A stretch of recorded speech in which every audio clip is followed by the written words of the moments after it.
Paramashivoham. Om Nithyananda Paramashivoham. Om Nithyananda Paramashivoham. Om Nithyananda Paramashivoham. Om Nithyananda Paramashivoham. Om Nithyananda Paramashivoham. Om Nithyananda Paramashivoham. Om Nithyananda Paramashivoham. Om Nithyananda Paramashivoham. Om Nithyananda Paramashivoham. Om Nithyananda Paramashivoham. Om Nithyananda Paramashivoham. Om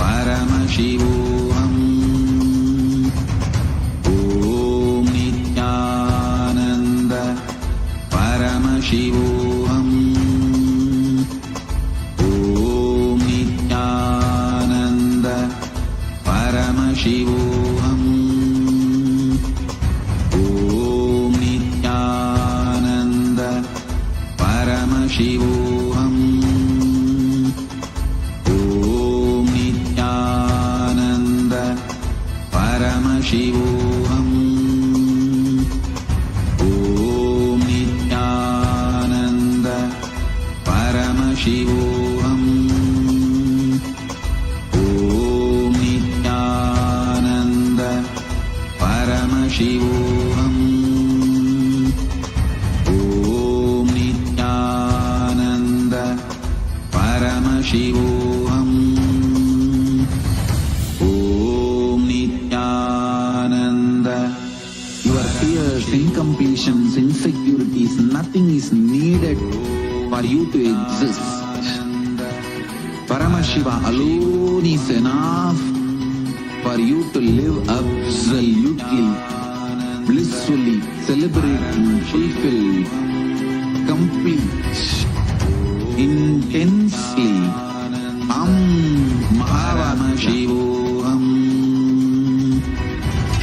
Om Nithyananda Paramashivoham. Om Nithyananda Paramashivoham. Om Nithyananda Paramashivoham.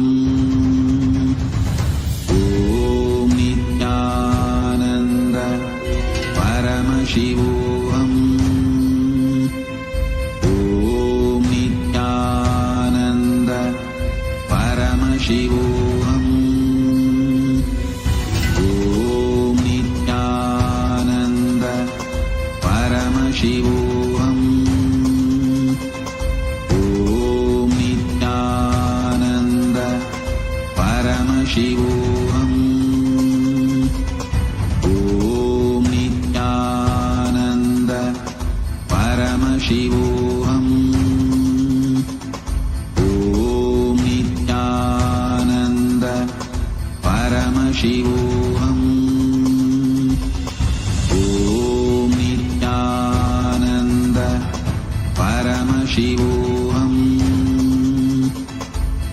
Om Nithyananda Paramashivoham. Om Nithyananda Paramashivoham. Om Nithyananda Paramashivoham. Om Nithyananda Paramashivoham. Om Nithyananda